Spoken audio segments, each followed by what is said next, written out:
are here today to judge the colonists' actions in America. Our first question on the table for today: were the British justified for colonizing the Americans? Let's first see the flashback.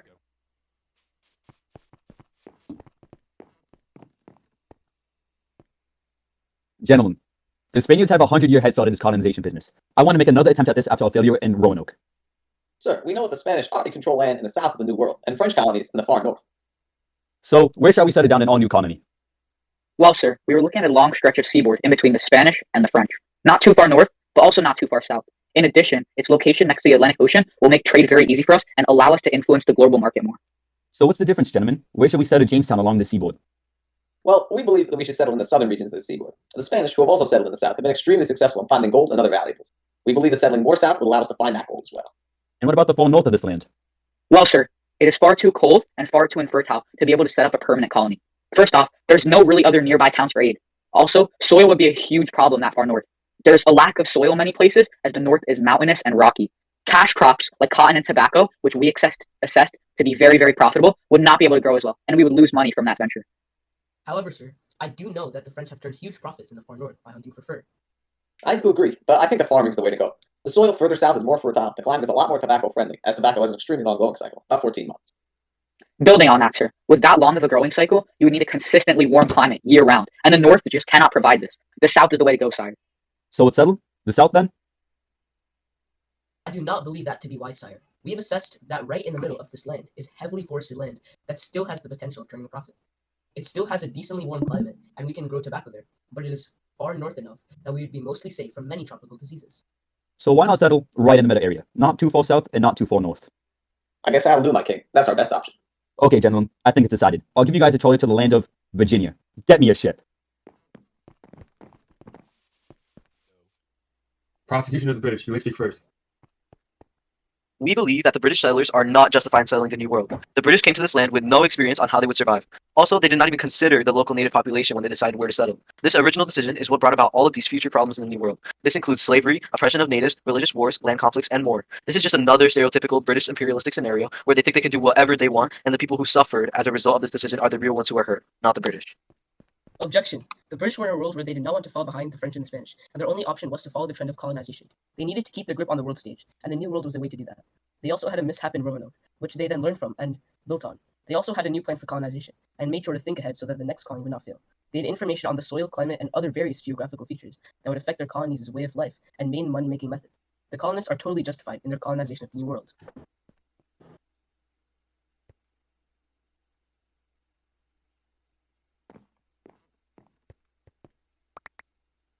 The jury has voted, and in a vote of 4-0, the colonists are justified for the colonization of America. Order in the court, order in the court. Now we must discuss whether or not the colonists were justified for allowing their citizens to participate in the government. Roll the clip. Land ho! We've finally made it to the New World, lads! Finally, we have reached Virginia. Now we can have religious freedom. Why is it so cold? The details of Virginia talked about a warm climate. There are rocks everywhere. I think we may have been blown off course. Guys, what are we gonna do now? Wait, we definitely aren't in Virginia. So does that mean we are outside of the boundaries of the charter rules set by the Virginia Company? I think you're onto something. That means that we don't really have to adhere to the rules of the charter. I don't care. I think I might just abandon you guys. This whole situation is totally messed up. Yeah, everyone. I'm really confused right now. Who will rule our society? Listen, men. If we all disagree and leave each other, we are not going to survive. Agreed. Yeah. I propose we sign an agreement to collaborate in order to establish a successful colony. We'll call it the Mayflower Compact. What will it do? It will be an agreement where the signers must obey the government and legal system established in Plymouth Colony. It will also pledge our loyalty to the king. Brilliant. It will prevent us from mutiny and discord. This will be the first form of self-government in the New World. Truly cool. I will write it, as I have a university education. Sailors, gather around. The Mayflower Compact is complete. I have to stay. After reading this, I'm definitely staying with you guys. This is amazing. It looks really familiar too. Yep, because I took lots of inspiration from Britain's government structure when I wrote it. Really? How? Well, just like in Parliament, majority rules will decide many decisions. However, I've made a few adaptations actually. Just like us townsmen will be casting votes, since the people deserve to govern themselves. Wow. Maybe we could even hold town meetings to decide such matters. Good work, everyone. We've made quite the best of an uncertain situation. Now, I'd like everyone to sign their names below before we step on the land.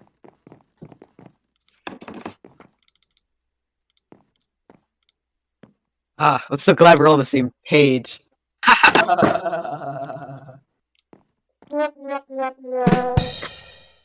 Now that we've seen this clip, prosecution, you have the floor. Absolutely not. Citizens should be told what to do, not given choices of who to vote for and what laws to pass. Not only that, but they're primarily subjects of the British king. The way colonists such as pilgrims modified the British government structure was unacceptable. They should have simply kept in place the monarchy system from back home.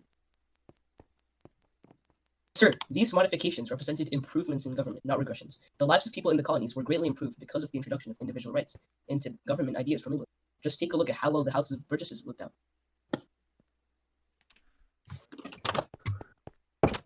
Friends, I've come from England bearing news from the Virginia Company. What may this news be? You have got us here on our time. This better be a good change.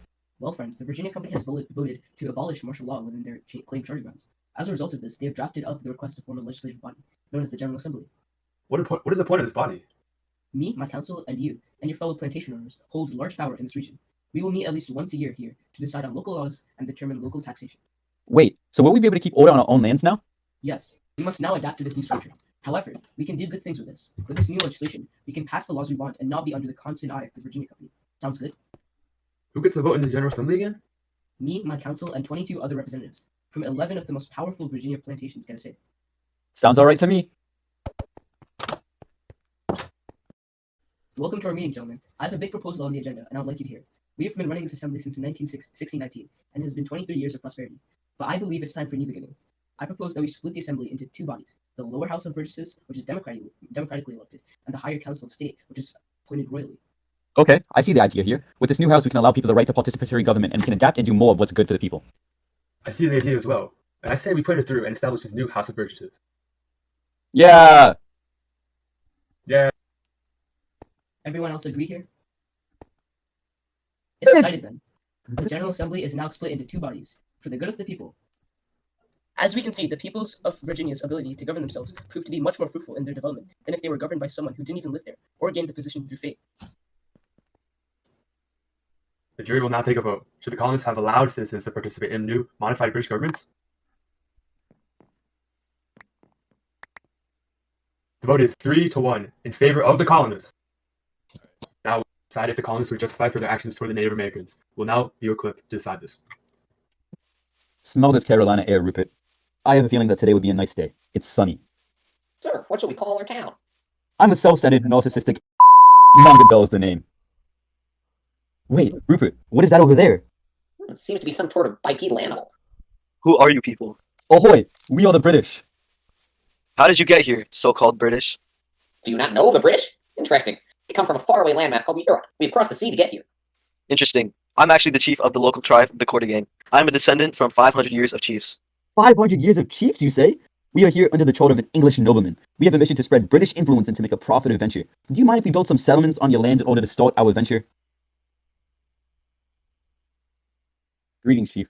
It has come to our attention that we must spread our word with your people. We wish to spread the word of Christianity. Sorry, sir, but we refuse to convert to Christianity. We are firm in our beliefs and in our gods. I thought this would be a response. And we, Mangat residents, have already come to a collective decision to use force. Sir, we do not want war with British. You must understand that there is nothing we can do. And you must understand that it is our duty to spread the word of our God. And if you do not submit willingly, we will forcefully convert you. Please rethink this. This violence is not the answer. There is no other way. Rupert! Unfortunately, the natives refuse to convert to Christianity. Ah, the perfect excuse to enslave them and capture their land. Exactly. At nightfall, we enter the village and plunder it. We shall raid and capture every native of the Cortegana village. Sounds like a plan, sir. Raid the village! Woo! Yeah!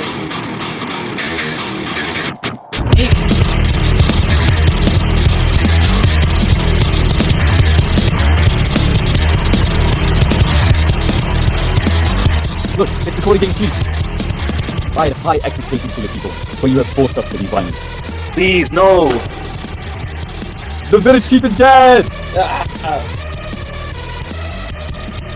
Sir Mangat, all the natives have been slaughtered. Not one of them was left alive. Serves them right. Tell the lads to seize the land and gather the loot.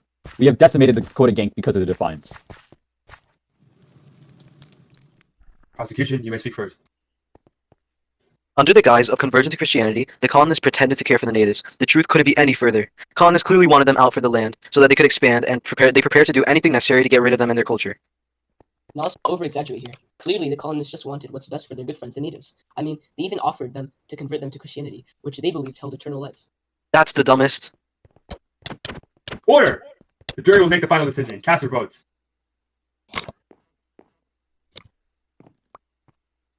A unanimous 4-0 decision against the colonists has been reached. Let's continue out to the next topic.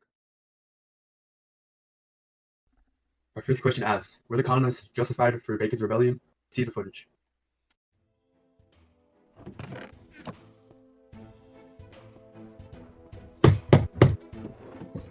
Pay us our debts, pay us our debts. What are you guys doing here? I'm the leader of the Dog tribe, and you're in great debt to our tribe. We demand payment. I've never owed you a thing. Get off my land. Pay us or we'll pay ourselves. Never. Then you have brought this upon yourself. You will regret this.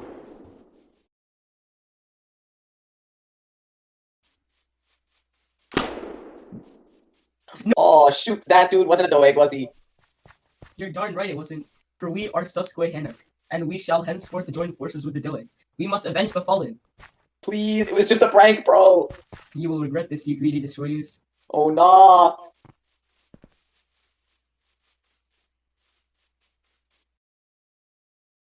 Governor William Berkeley, please help us. We need to defeat the Indians.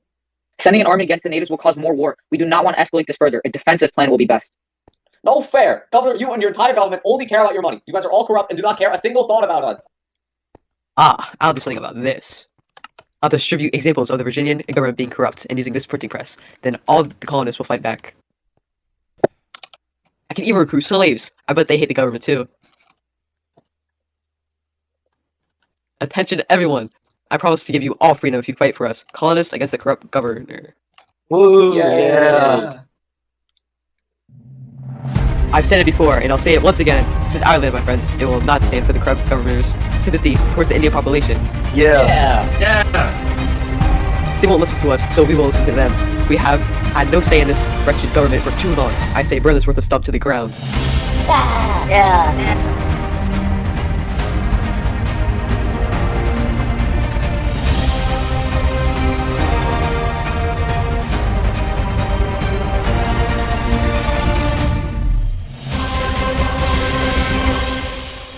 I must do something about these rebels. I shall build up our army.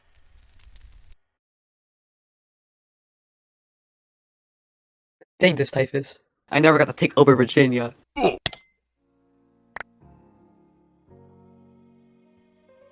It's over, infidels. Your rebellion has failed. Yeah, Come on, sir. Have mercy. We piggy swear never to misbehave again. Silence. Surrender now, or else. The colonists have rebelled and failed, but the threat of another rebellion is still here. We need to prevent this. how do we do that, Governor? Well, the indentured servants and the slaves were working together. We need to find a way to separate them. The whole reason this rebellion started was because the settlers didn't have a say in our government. What are you getting at? I propose that we give indentured servants more political and social freedom. After all, they aren't property, just indebted to the people who brought them here. But what about labor shortages on plantations, sir? Glad you mentioned it. Recently, I've heard news from traders that more Africans are being enslaved. As long as we are able to bring them to our colonies, it shouldn't be a problem. Now all the white folk will have a say in government and won't want to burn down the system that they are an important part of. But wait, why are colonists also asking for full control over their wealth and trade? Should we allow this, sir? Our mercantilist society is well enough as it is. Our society can only function if the government can intervene in these and make them correct. Okay. Defendants, your argument first. Yes, of course they were. Sir William Berkeley was not defending the colonists or letting them continue to kill the Indians. They needed protection, and the governor was no help to them. Actually, evidence shows that the colonists mostly just wanted to kill Indians for riches and land. They have been stalking tribes such as the Pamunicans and the Onechi, claiming that they had discovered that the natives were planning a war. The fact was that these were friendly tribes, and the cries for protection were likely just an excuse for a coup to get rid of the unpopular Governor Berkeley. Popular for a reason. He once attempted to kill Bacon with a duel, and even shouted insults to Bacon in the field. He was a truly miserable man. Regardless, yielding to the colonists' demands would have just caused more war and death. Why should the governor have supported the colonists' cruelty? Jury, cast your votes.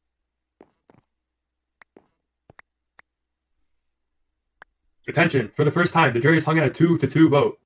With that. You see, my good fellows, the colonists' lives were in danger from the natives. Don't you get it? The least the government could have done was at least help them out.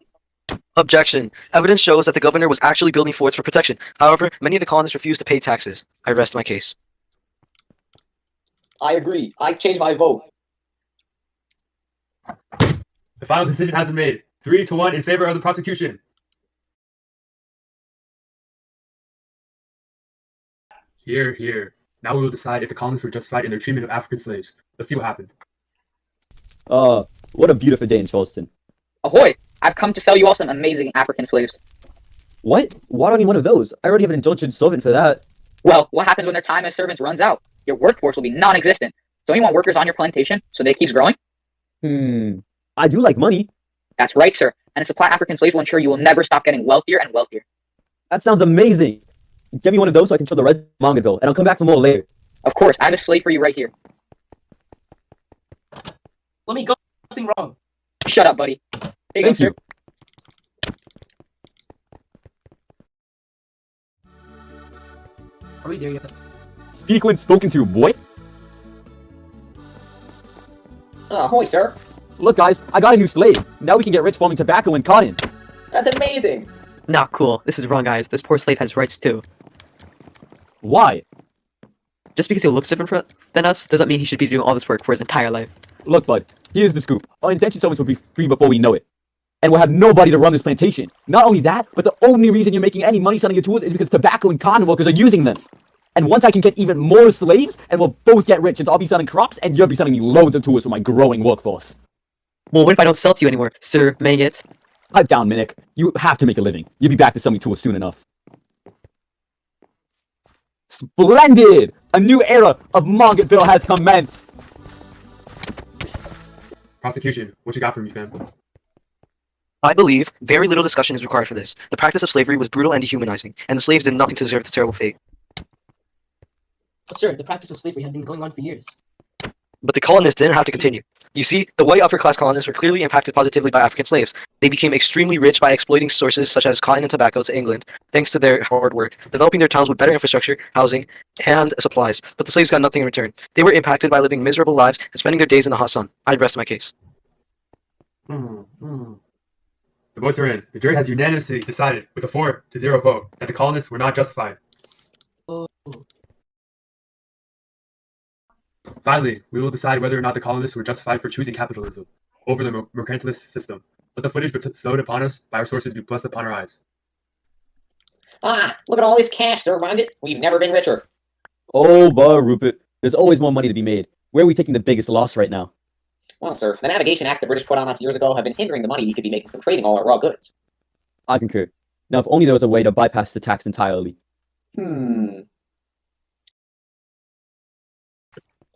Sir Mangat, we found a pirate trying to dock in our ports.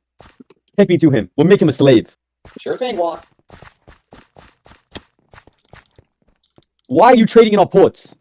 Well, sir, I thought this was Dillonville. And why would it be okay to trade there? You aren't British. Most definitely not French either. Look, what I do isn't glamorous. Here's the deal. While the British put taxes on your goody two-shoes legal trade, pirates like me, and even traders from other countries, get 100% of our profits, completely tax-free. Interesting. Continue. If you want, I can sell your products illegally in other places. You'll make more money because you'll pay no taxes. And you just have to pay me a small fee. Consider the deal done. We let you free, and you bring more profits to our ports. Sounds good to me. Hello, I heard that there was some illegal trade going on here, so I came to check. Nope, no illegal trade going on here. Really? Because I caught a pirate with illegal goods off the coast who told me that he got them from your village. Huh? He wouldn't sell like that. Well, he would for a lifetime supply of rum. Whatever. It's not my fault. The taxes that you British people are imposing on us are decreasing our profits massively. This is what we have to turn to just to even put food on the table. Sure, whatever you say, buddy. It doesn't matter anyway. The British own the colonies, and under the economic system of mercantilism, the colonies should work to benefit the mother country. I don't know about that. Free trade seems better than me, as we can maximize the amount of money that we are making through trading with other countries and not have so many government regulations. Are you thick in the brain? You're living under mercantilism right now, so your economy benefits Great Britain, the mother country. I'm placing guards in your village to make sure there's no more illegal activity goes on. What? You can't do that? Yes, I can. Defense, speak your truth. Look, here's the deal. The mercantile policies were unjust from the beginning. and were not giving the colonies their fair share of wealth. It's no wonder that these values conflicted in the New World, since colonists were likely sick of it.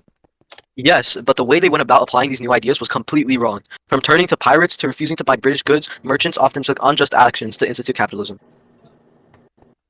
Both sides have many compelling arguments. Jury, cast your votes.